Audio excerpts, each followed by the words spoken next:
So now we are talking about the chapter of Translate Well. So this video is for Translate Well, the chapter 4, which is of PA1, which is left in PA1. So we will complete first the left chapters of PA1, 4 and 5. Firstly उनको complete करेंगे, then we will move to the half yearly chapters. Okay. So the left chapter, chapter 4 of PA1 is chapter 4, use of shall be and will be.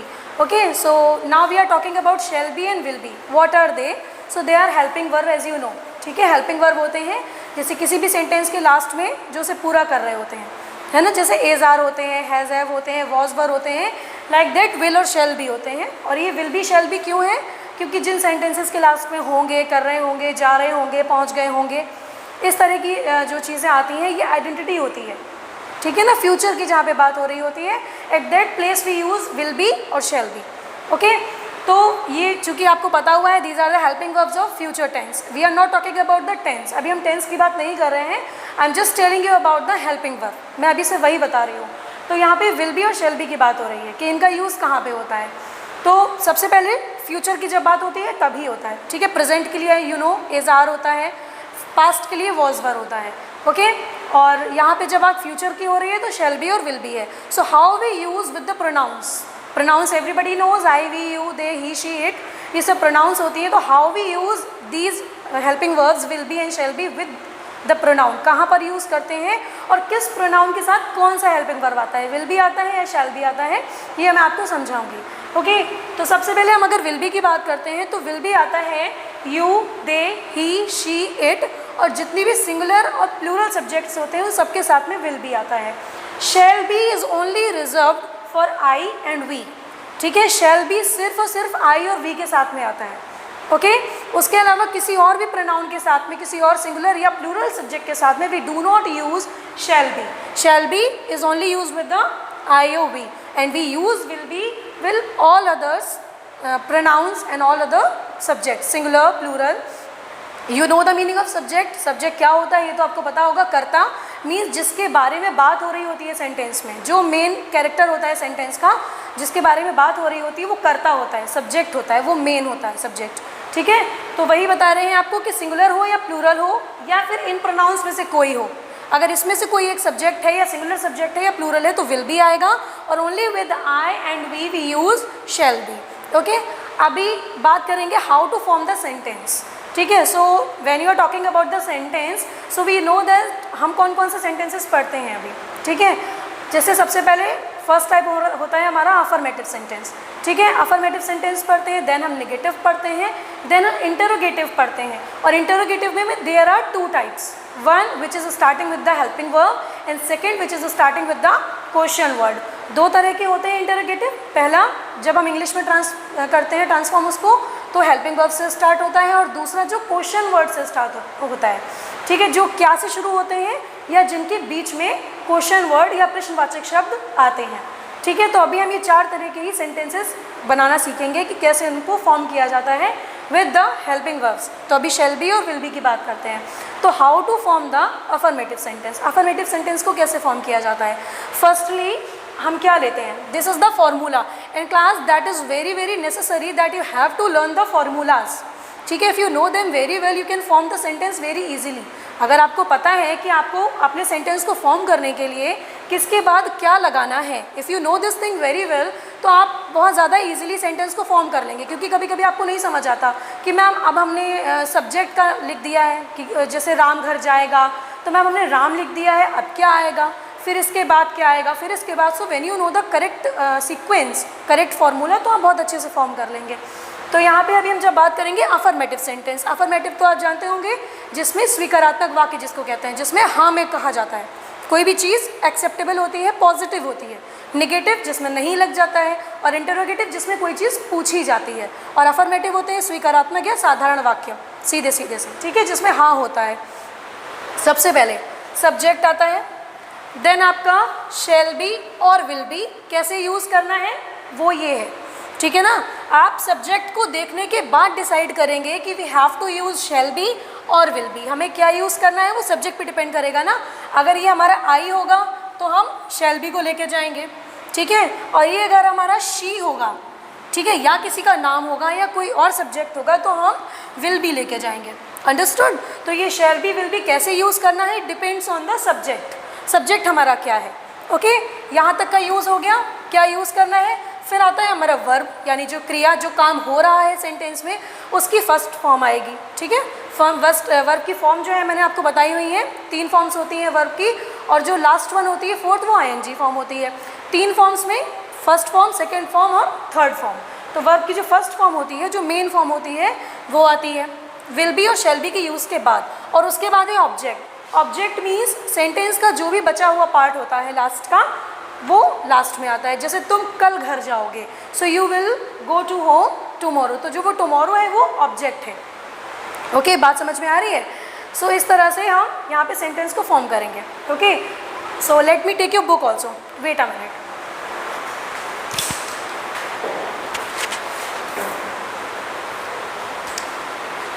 Okay class, so now be with your books when I am telling you the exercise of the book. It is your page number 10 of your not 10, it's 12. Okay, on your translate well chapter 4.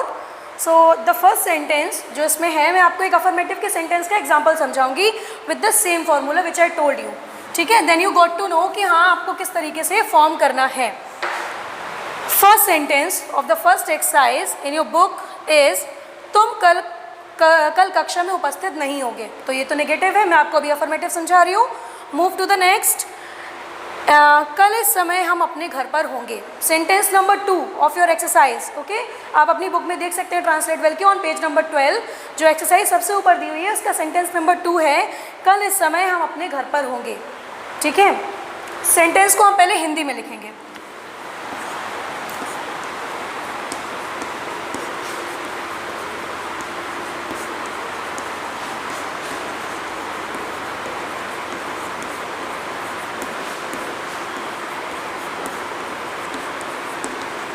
So this is your sentence कि कल इस समय हम अपने घर पर होंगे। अभी हमें क्या करना है, जैसा हमें कुछ कहीं पे भी परेशान नहीं होना है, दैट वी थिंक कि अरे ये वाला सेंटेंस तो सब्जेक्ट से स्टार्ट हो ही नहीं रहा है, सो यू विल बी पैनिक कि अरे अब क्या करना है। नहीं, just go with the formula, जो फॉर्मूला है उसी स्टाइल में चलना है, कोई भी चीज़ सोच के परेशान नहीं होना है। सो सबसे पहले इसने क्या मांगा है आपसे, सब्जेक्ट मांगा है। So we will find the subject in the sentence. कल इस समय हम अपने घर पर होंगे। सब्जेक्ट को फाउंड कैसे करेंगे हम यहाँ पे, कल इस समय हम अपने घर पर होंगे, तो घर पर कौन होगा, हम होंगे। तो सब्जेक्ट कौन है, हम, किसके बारे में बात हो रही है, हमारे बारे में। तो हमारा सब्जेक्ट क्या निकल के आएगा, हम की इंग्लिश क्या होती है, वी। तो हमारा सब्जेक्ट हुआ वी। ठीक है, देन मैंने आपसे कहा you will write shall be और will be. So when we know that how to use shall be और विल बी, तो हम थोड़ा ऊपर जाएंगे। व्हेन आई टोल्ड यू कि we use shall be with we. ठीक है, we do not use will be with we. हम शैल बी यूज़ करते हैं ना वी के साथ में। सो हम इन दोनों में से what we choose, shall be. यहाँ पे आ जाएगा वी शैल बी। ओके, यहाँ तक का क्लियर हो गया है। अब हमारा फॉर्मूला हमसे क्या मांग रहा है, वर्ब मांग रहा है। वर्ब को फाइंड आउट करेंगे सेंटेंस में, वर्ब कहाँ पे है। सो कल इस समय हम अपने घर पर होंगे। ठीक है, अब होंगे के लिए जो हमारा बी होता है, वैसे होंगे या होना, होने को इंग्लिश में बी कहते हैं, और बी ऑलरेडी हमारा सेंटेंस में शैल के संग लगा हुआ है। बात समझ रहे हैं? तो यहाँ पे हमारी जो वर्ब है वो स्किप हो जाएगी और हम बी को ही यहाँ पे होंगे मान लेंगे। ठीक है, शैल बी, बी मीन्स होना, और घर पर होना, तो यह हो गया यहाँ पे। उसके बाद हम आगे बढ़ेंगे तो वर्ब के बाद हमारा क्या मांगता है, ऑब्जेक्ट मांग रहा है। So we shall be. अब ऑब्जेक्ट में क्या बचा, हम हो गया, घर पर होंगे हो गया, कहाँ होंगे, अपने घर पर। ठीक है, अभी क्वेश्चन आता है ऑब्जेक्ट में वर्ब के बाद हम कहाँ होंगे, तो हम कहाँ होंगे, वी विल बी कहाँ पे होंगे, अपने घर पर। तो हम अपने घर पर की इंग्लिश यहाँ पे लिखेंगे, अपना घर। तो यहाँ पे वी के लिए अगर हम अपने की बात करें, जैसे आई के लिए माई होता है पजेसिव में, ठीक है, और वी के लिए क्या होता है, आर, ओ यू आर, तो हो जाएगा वी विल बी एट, होंगे, पर होंगे। अब ये जो पर है it is a preposition, preposition है ना, और यहाँ पे हम ऑन तो नहीं लिख देंगे, आप अपने घर पर होंगे तो घर के ऊपर तो नहीं बैठे होंगे ना, घर के अंदर होंगे, तो यहाँ पे हम सेंस लगाकर ही प्रीपोजिशन का यूज़ करेंगे। ठीक है ना, यहाँ पर के लिए ऑन ओवर नहीं लिखेंगे ना, अपॉन लिखेंगे। यहाँ पे आ जाएगा एट, घर पर होंगे मीन्स घर में होंगे या घर के अंदर होंगे, तो विल बी एट। अब किसके घर पर होंगे, अपने घर, at our home, okay, at our home. अब जो बचा है वो भी तो राइट करना है, वो भी ऑब्जेक्ट में ही आता है। कल इस समय, दैट इज लेफ्ट, अभी ये भी रह गया है और ये भी ऑब्जेक्ट है। ये मत सोचिएगा कि हिंदी के सेंटेंस में अगर सबसे पहले दिया हुआ है तो इसको मैं स्टार्टिंग में लिख देना है, ठीक है ना, ऐसा नहीं कर सकते, लास्ट में लिखना है इसको। तो हो जाएगा will be at our home at, इस समय की इंग्लिश क्या हो जाएगी, दिस टाइम। इसका मतलब हो गया दिस और समय के लिए टाइम, तो इस समय होंगे तो at this time. So we need to follow the formula only, ठीक है। हमें कहीं पे भी ये नहीं सोचना है कि सेंटेंस अजीब लग रहा है कि ये सब्जेक्ट से ही शुरू होना चाहिए, हिंदी में भी ऐसा नहीं होता है, ठीक है ना। सेंटेंस आपका कहीं से भी शुरू हो, आपको फाइंड आउट जो करना है वो इस फॉर्मूला के अकॉर्डिंग करना है, ठीक है ना। सो अगर एक और सेंटेंस ईजी सा मैं आपको बताऊं with the same affirmative sentence, affirmative sentence के साथ एक और मैं आपको सिंपल सेंटेंस बताती हूँ, जैसे मैं और श्याम कल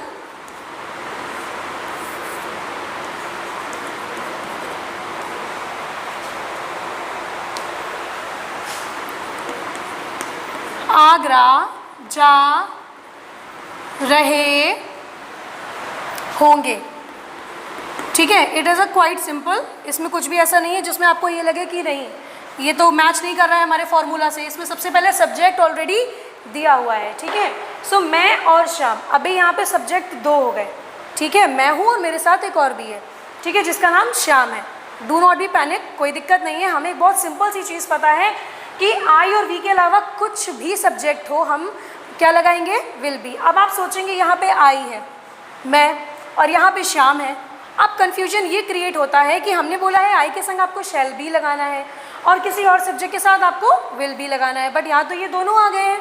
तो एक चीज़ हमेशा याद रखिए, जब आई अकेला होगा, मीन्स सिर्फ मैं अपनी बात कर रहा हूँ या कर रही हूँ, तो मैं आई शैल बी लगाऊंगी, ठीक है। आई के संग शैल बी लगेगा, लेकिन जब आई के संग दूसरा सब्जेक्ट भी आ रहा है तो हम यहाँ पर विल बी ही लगाएंगे, शैल बी नहीं आएगा, क्योंकि आई अकेला नहीं है, आई के संग एक और सब्जेक्ट भी है।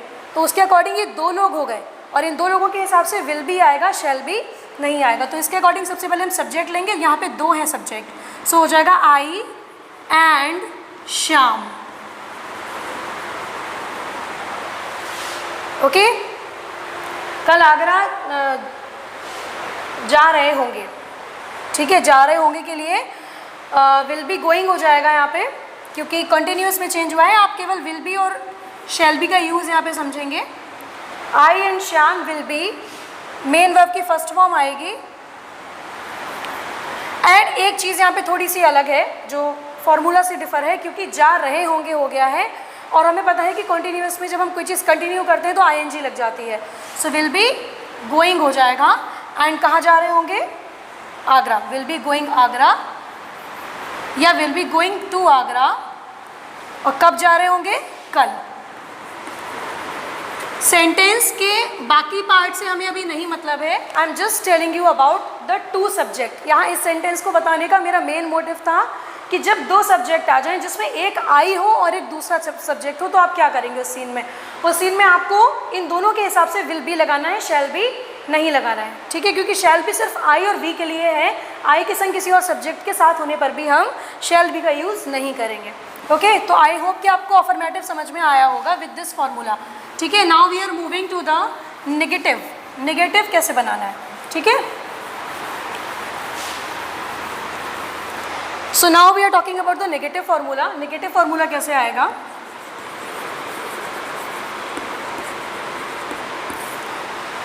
The same process will go on. सबसे पहले आएगा आपका सब्जेक्ट, फिर आपका आएगा विल और शैल, लेकिन विल बी और शैल बी यहाँ पर अपार्ट हो जाएंगे, अलग हो जाएंगे, क्योंकि उनके बीच में नॉट आ जाएगा। नॉट कभी भी शैल बी और विल बी के बाद नहीं आता, ठीक है, हमेशा विल और शैल के बाद आता है, बी लास्ट में पहुँच जाता है। कैसे, विल नॉट या फिर शैल नॉट। नॉट इसके साथ आ जाता है तो इससे क्या अलग हो जाता है, बी हमारा अलग हो जाता है।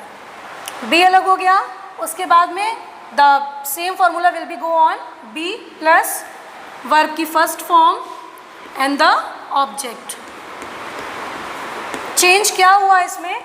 चेंज सिर्फ इतना हुआ है नेगेटिव में कि आपको शैल बी और विल बी, नॉट उसके बाद नहीं लगाना है। नॉट कहाँ आ जाएगा? Will not be, shall not be, means between shall और बी, विल और बी, इनके बीच में नॉट आ जाएगा। Understood? That is the simple change in negative sentence. इसको समझना पड़ेगा विद द फॉर्मूला, और जब आप इसको समझ पाएंगे तभी आप सेंटेंस को फॉर्म कर पाएंगे। तो छोटे छोटे जो चेंजमेंट्स होते हैं इनको थोड़ा आपको याद रखना पड़ेगा। नेगेटिव में जब हम बात करेंगे तो आपकी ही एक्सरसाइज का हम पहला सेंटेंस लेंगे, तुम कल कक्षा में उपस्थित नहीं होगे। पहला सेंटेंस है आपकी ही एक्सरसाइज का, तो इसको फॉर्म करते हैं। मैं हिंदी में सेंटेंस राइट नहीं कर रही हूँ क्योंकि बुक में दिया है, बुक के साथ में मैच कर लीजिएगा वीडियो के टाइम पे। तो सबसे पहले दिया है तुम। तुम की इंग्लिश क्या होती है? We very well know, you होती है। उसके बाद में यू के संग हमें क्या यूज़ करना है? विल भी करना है, क्योंकि वी नो क्या शैल भी तो आई और वी के साथ में होता है, पर ये है निगेटिव, तो विल बी तो नहीं लिख सकते। क्या लिखेंगे? You will not. जैसा कि फॉर्मूला हमें बता रहा है कि पहले विल नॉट या शैल नॉट, बी जाएगा बाद में। अभी आ जाएगा be, you will not be. अब हमारा सेंटेंस कह रहा है तुम कल कक्षा में क्या नहीं होगे? उपस्थित नहीं होगे। हमारी वर्ब क्या है? उपस्थित। तो what is the English meaning of उपस्थित? प्रेजेंट। ठीक है, सो you will not be present. अब ऑब्जेक्ट मतलब हमारे सेंटेंस का बचा हुआ हिस्सा। तो सेंटेंस का बचा हिस्सा क्या है यहाँ पे? तुम कल कक्षा में उपस्थित नहीं होगे। तो उपस्थित कहाँ नहीं होगे? कक्षा में, कल। तो सबसे पहले कक्षा में होगा तो क्या हो जाएगा? Present in the class. और कब नहीं होगे? अब जो बिल्कुल लास्ट का वर्ड बचा है ऑब्जेक्ट में, कब नहीं प्रेजेंट होगे? कल। तो जब हम फ्यूचर की बात करें डेफिनेटली यहाँ पे कल का मीनिंग तो टुमारो हो जाएगा। So in the class tomorrow. Simple सी चीज़ है, we do not need to think anything. हमें कुछ भी यहाँ पे सोचने की ज़रूरत नहीं है। We just need to go with the formula. Formula के साथ में जाना है। जब आपसे वो कह रहा है कि मुझे सब्जेक्ट चाहिए, तो you need to find out the subject with the sentence. Hindi का सेंटेंस है, तो अगर आप नॉर्मली सब्जेक्ट फाइंड आउट नहीं कर पा रहे हैं तो क्वेश्चन कीजिए। ठीक है, जैसा अभी एक सेंटेंस यहाँ पे था कि कल इस समय हम अपने घर में होंगे, तो कल इस समय जो है वो कल इस समय स्टार्टिंग का वर्ड है, लेकिन वो सब्जेक्ट तो नहीं है। तो कौन घर पर होगा? हम। इस तरीके से आप फाइंड आउट कर सकते हैं कि किसके बारे में बात हो रही है, तो आप अपने सब्जेक्ट को निकाल सकते हैं। जो सेंटेंस अभी हमने फॉर्म किया इसमें ऑलरेडी सब्जेक्ट सबसे पहले दिया हुआ था, तुम। ठीक है, फिर हमने उसी के हिसाब से अपनी हेल्पिंग वर्ब्स को लिया। एज आई टेल यू कि विल नॉट और शैल नॉट, क्योंकि नेगेटिव है तो हम यहाँ पे बी को अलग कर देंगे और नॉट को विल और शैल के साथ ले आएंगे। बी हमारा लास्ट में पहुँच जाएगा। तो जैसा कि यू है तो यू के साथ में हमारा विल आएगा, शैल नहीं आएगा। एज वी नो कि आई वी के संग ही शैल आता है, तो विल नॉट हो गया। फिर आपका बी बोला है उसने फॉर्मूला ने, तो हमने बी लिखा हुआ है। वर्ब की फर्स्ट फॉर्म मांगी है, वर्ब है हमारा उपस्थित होना, क्रिया है उपस्थित होना, तो उसकी इंग्लिश हो गई present. And then we write the rest part of the sentence. तो रेस्ट पार्ट हो गया कल कक्षा में, तो कक्षा में कल, in the class tomorrow. Okay, तो ये आपका हो गया नेगेटिव पार्ट। अब बात करेंगे इंटरोगेटिव पार्ट की। And as I tell you कि जो हमारा इंटरोगेटिव पार्ट होता है it is having two type. ठीक है, इसके दो भाग होते हैं, दो तरह का होता है। पहला जो क्या से शुरू होते हैं। ठीक है, इंटरोगेटिव समझते होंगे, प्रश्नवाचक वाक्य जिसमें कोई चीज़ पूछी जाती है। तो एक जो क्या से शुरू होते हैं, जैसे क्या तुम कल जाओगे, क्या हम खाना खाएंगे, क्या कल हम मिलेंगे। एंड दूसरा जो जिसके बीच में क्वेश्चन वर्ड आता है, प्रश्नवाचक शब्द जिसके बीच में आता है, जैसे तुम कौन हो, ठीक है, या तुम कहाँ जा रहे हो। इस तरीके से दो तरह के होते हैं ना। तो सबसे पहले हम बात करेंगे फर्स्ट टाइप, जो कि क्या से शुरू होते हैं। Okay, so now interrogative first type. First type interrogative की जब हम बात करते हैं तो कैसा फॉर्मूला हमें चाहिए होता है। इंटरोगेटिव में एक चीज़ हमें पता है, जैसे हम नॉर्मली भी क्वेश्चन करते हैं, do I have this thing और डू आई प्रेजेंट हियर, कुछ भी ऐसा, तो उसमें क्या होता है हमारी हेल्पिंग वर्ब पहले आती है। ये इंटरोगेटिव का रूल है, कोई भी सेंटेंस बनेगा तो इंटरोगेटिव में जो फर्स्ट टाइप का है उसमें हमारी हेल्पिंग वर्ब पहले आ जाएगी। तो ये हुआ हमारा फॉर्मूला विल या शैल। यहाँ से मैंने बी हटा दिया है क्योंकि इंटरोगेटिव का ये रूल होता है कि विल भी शैल भी यहाँ भी साथ नहीं रहते। ये याद रखिएगा, only in the affirmative sentence we put shall be and will be together, but in the negative sentences, in the interrogative sentences they will be separated. ठीक है, वो सेपरेट हो जाते हैं। और इंटरोगेटिव में भी सेम चीज़ हो रही है, विल और शैल पहले आ गया। ठीक है, देन अब हमें क्या चाहिए, एज यूजुअल यहाँ इसके बाद हमें सब्जेक्ट चाहिए। Now we need the subject and after the subject फिर हमें क्या चाहिए, विल शैल सब्जेक्ट। अब आएगा बी, क्या आएगा यहाँ पर, बी। देन पूरा सेम प्रोसेस हो जाएगा, केवल स्टार्टिंग में ही चेंज होता है। उसके बाद आपका वही चीज़ कि वर्ब की फर्स्ट फॉर्म एंड देन आपका ऑब्जेक्ट। ठीक है, वर्ब की फर्स्ट फॉर्म ऑब्जेक्ट, पूरा सेंटेंस क्रिएट हो गया। And the very important thing also in the interrogative sentence which is question mark. Question mark आपको ज़रूर लगाना है इंटरोगेटिव सेंटेंसेस में, वरना वो पंक्चुएट नहीं होते हैं, सही नहीं होते हैं, उसको क्रॉस मान लिया जाता है, गलत मान लिया जाता है, क्योंकि यही एक मार्क है क्वेश्चन मार्क जो हमारे इंटरोगेटिव सेंटेंसेस को कंप्लीट करता है। तो अभी ये हमने यहाँ पे फॉर्मूला लिख लिया। ठीक है, ये हमारा इंटरोगेटिव फर्स्ट टाइप फार्मूला है जो हमारे क्या से शुरू होने वाले वाक्य होते हैं। ठीक है, तो एक सेंटेंस है इसी में जो मैं इसमें से ले रही हूँ आपको बताने के लिए, क्या अगले वर्ष तुम लंदन में होगे। ये मैं यहाँ पे लिखना चाहूँगी to tell you about how to form, क्या अगले वर्ष तुम लंदन में होगे। तो जैसा आपको पता है, I am telling you about the first type of interrogative, तो जो क्या से शुरू होते हैं। ठीक है, ये इनकी पहचान है पहले वाले, जिसमें हम अपने क्वेश्चन पूछने की शुरुआत क्या से करते हैं।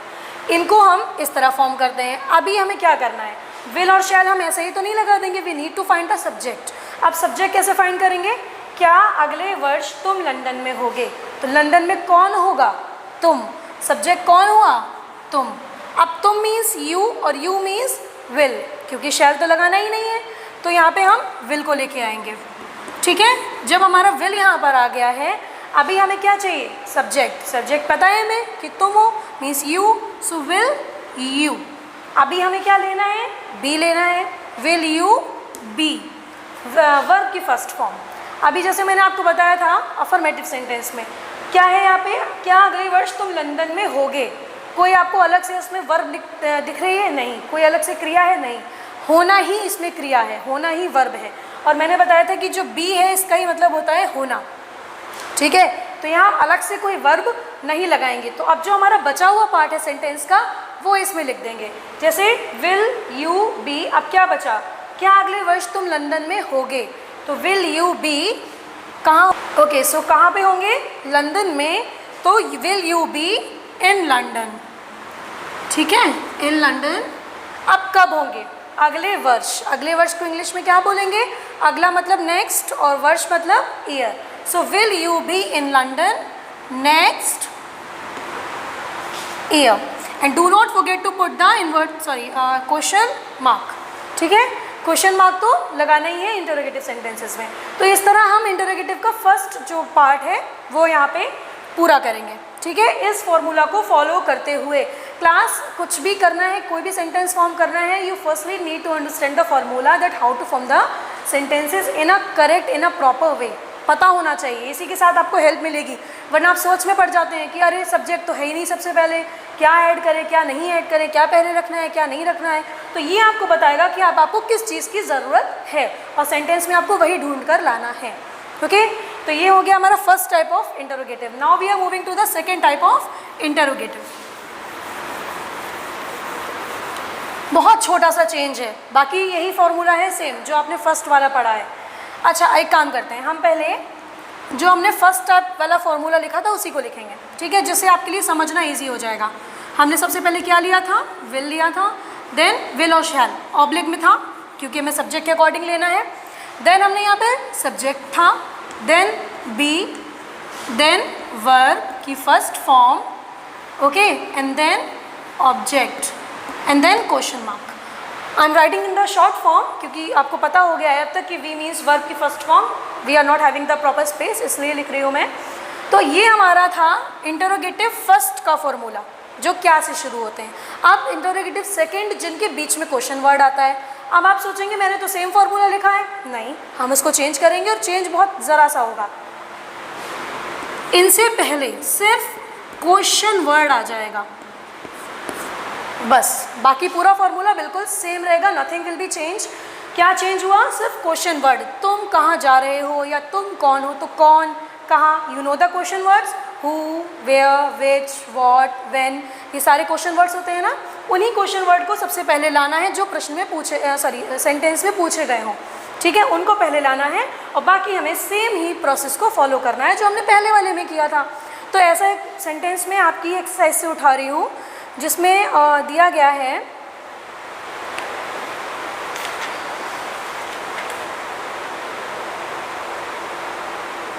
देश का प्रधानमंत्री कौन बनेगा।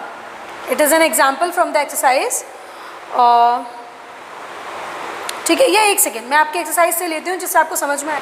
सो now we are moving to the second type of interrogative. तो मैंने आपको जैसा बताया कि पूरा फॉर्मूला वही रहेगा और क्वेश्चन वर्ड केवल पहले मांगेगा।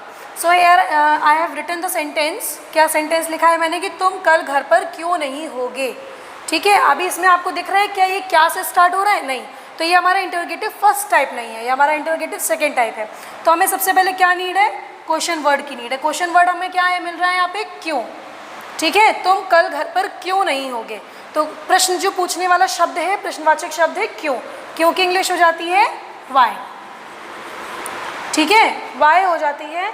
देन अब हमें क्या लेना है, विल और शैल। विल और शैल हम लेंगे किस हिसाब से, सब्जेक्ट के अकॉर्डिंग। तो सब्जेक्ट हमारा क्या है, तुम। ठीक है, तुम कल घर पर क्यों नहीं होगे, तो तुम है, तुम मीन्स यू, यू के हिसाब से हमें पता है विल आएगा, सो वाई विल। देन हमारा सब्जेक्ट है तुम, तो तुम के लिए हो जाएगा वाई विल, क्योंकि विल और शैल के बाद वो क्या मांग रहा है, सब्जेक्ट मांग रहा है, तो will you, why will you. अब एक चीज़ जो थोड़ी सी अलग है इसमें, क्या अलग है, नहीं दिया हुआ है। ठीक है, जो ये नहीं दिया हुआ है इसके लिए नॉट आएगा। ठीक है, तो अब एक काम करेंगे, हम इस नहीं को अभी यहाँ पे हटा देते हैं क्योंकि मैं आपको नेगेटिव नहीं समझा रही हूँ। सेंटेंस हो जाएगा तुम कल घर पर क्यों होगे, तुम कल घर पर क्यों होगे। So why will you, you के बाद हमारा क्या मांग रहा है, बी, और जैसा मैंने बताया होगे, होगे के लिए हमारा जो बी है वो ही हमारा हेल्पिंग वर्ब वर्ब है, मेन वर्ब है, तो बी हो जाएगा। उसके बाद बचा हुआ कहाँ है, क्या चीज़ है, घर पर। So why will you be at home. घर के लिए मैंने कहा था एट होम आएगा, ऑन होम नहीं आएगा, घर के ऊपर चढ़कर नहीं बैठेंगे आप। ठीक है, so why will you be at home कल। अब जब फ्यूचर की बात हो रही है तो इस कल की इंग्लिश यहाँ पे क्या हो जाएगी, टुमारो। ठीक है, सो सेंटेंस में से मैंने नहीं इसलिए हटाया है क्योंकि अभी मैंने आपको नेगेटिव तो बताया ही नहीं है कि इंटरोगेटिव में नेगेटिव अगर आ जाए, नॉट आ जाए तो क्या करना है। ठीक है, तो अभी तो ये सिंपल हो गया कि तुम कल घर पर क्यों होगे। So why will you be at home tomorrow. ठीक है, तो हमने बिल्कुल इसी को फॉलो करते हुए इसको बनाया हुआ है, एक एक चीज़ इसी के अकॉर्डिंग है। अब हम बात करेंगे इंटरोगेटिव में अगर नेगेटिव हो तो क्या करना है। कुछ स्पेशल नहीं करना है, छोटा सा चेंज है, फॉर्मूला में ही छोटा सा चेंज है। बी हमारा सबसे लास्ट में ही जाता है, जैसे विल, शैल, सब्जेक्ट, नॉट, फिर उसके बाद बी, और फिर जैसा हमारा होता है वर्ब की फर्स्ट फॉर्म प्लस ऑब्जेक्ट। क्या हमने किया, सब्जेक्ट के बाद नॉट लगा दिया। बी हमारा नॉट के बाद ही आएगा हमेशा, इन द नेगेटिव सेंटेंस और इन द इंटरोगेटिव सेंटेंस। हमारा जो बी रहेगा वो बिल्कुल अलग होकर लास्ट में पहुंचेगा, वर्ब से ठीक पहले। ठीक है, और नॉट यहाँ रह जाएगा। तो अभी जो सेंटेंस हमने बनाया है उसको हम दोबारा बनाएंगे जहाँ पे नहीं था, कि तुम कल घर पर क्यों नहीं होगे। That is the exact sentence. Okay, अब ये जो नहीं है वो हमें कैसे करना है, वेरी मच सिंपल, सेम चीज़ करनी है, वाई, उसके बाद हमने विल लिया था क्योंकि यू हमारा सब्जेक्ट है, वाई विल यू। अब हमें सब्जेक्ट के बाद नॉट लगाना है क्योंकि नहीं है, नहीं मतलब इंटरोगेटिव में भी नेगेटिव आया है, नहीं आया है। तो जब नहीं आ जाए, क्योंकि यहाँ पे मैंने बोला है सब्जेक्ट के बाद we can use the not. ठीक है, बी हमारा नॉट के बाद चला जाएगा, so you not be. Okay. And then verb का हमें पता है, जब मैंने बोला है होना, अगर वर्ब है हमारे सेंटेंस में तो होने की इंग्लिश ही बी होती है, तो हमें अलग से कोई वर्ब यहाँ पे यूज़ नहीं करनी है, हमारा जो ये बी है वो वर्ब का काम करेगा। सो यू नॉट बी, अब हमारा ऑब्जेक्ट क्या बच रहा है, घर पर, घर पर के लिए हो जाएगा एट होम, और उसके बाद है कल, तो ये जो कल है वो सीरियसली यहाँ पे फ्यूचर से रिलेटेड है, तो एट होम टुमारो, ठीक है। तो जो हमारा ऑब्जेक्ट था उसको हमने यहाँ पे क्लियर करके ख़त्म कर दिया सेंटेंस, ठीक है। एक बार मैं और बता रही हूँ कि कुछ भी बड़ा चेंज नहीं होता है in the first type of interrogative. हमें क्या करना है, क्वेश्चन वर्ड से मतलब नहीं होता है, हमारा विल शैल होता है, सब्जेक्ट होता है, उसमें भी जब नेगेटिव आता है तो हमेशा नॉट बी के पहले आता है, ठीक है ना, चाहे हमारा फर्स्ट टाइप ऑफ इंटरोगेटिव हो या सेकेंड टाइप ऑफ इंटरोगेटिव हो। और सेकेंड टाइप में भी सेम चीज़ होती है, केवल यहाँ पे क्वेश्चन वर्ड का जो कॉलम है वो बढ़ जाता है, बाकी हमारा फॉर्मूला सेम रहता है। फर्स्ट टाइप के और सेकेंड टाइप के बीच में इतना ही डिफरेंस है, ओके, इससे ज़्यादा डिफरेंस नहीं है। सो जो फॉर्मूला समझाने की बात है that I am ending over here, वो यहाँ पे मैं ख़त्म कर रही हूँ। एंड फार्मूलाज आपको इस वीडियो में समझ में आ गए होंगे। And the exercise which I am going to tell you, जो आपकी बुक में है विच इज़ हैविंग 10 सेंटेंसेस, तो वो हम नेक्स्ट वीडियो में सॉल्व करेंगे और वो मैं आपको पूरी बोर्ड पे समझाऊंगी। उसके बाद द नेक्स्ट एक्सरसाइज जो उसमें दी है एज होमवर्क, वो आप खुद से करेंगे, ठीक है, बाय अंडरस्टैंडिंग दीज फार्मूलाज, और इनको समझना बहुत ज़रूरी है। If you want to noting down them तो आप नोट भी कर सकते हैं थ्रू द वीडियो, जब भी वीडियो चल रहा है तो बोर्ड पे लिखा है, आप नोट कर सकते हैं, ओके। अभी इसमें नहीं समझ में आ रहा है तो you can ask me on the WhatsApp group, लेकिन पूछ ज़रूर लीजिएगा क्योंकि formulas are very important. Thank you.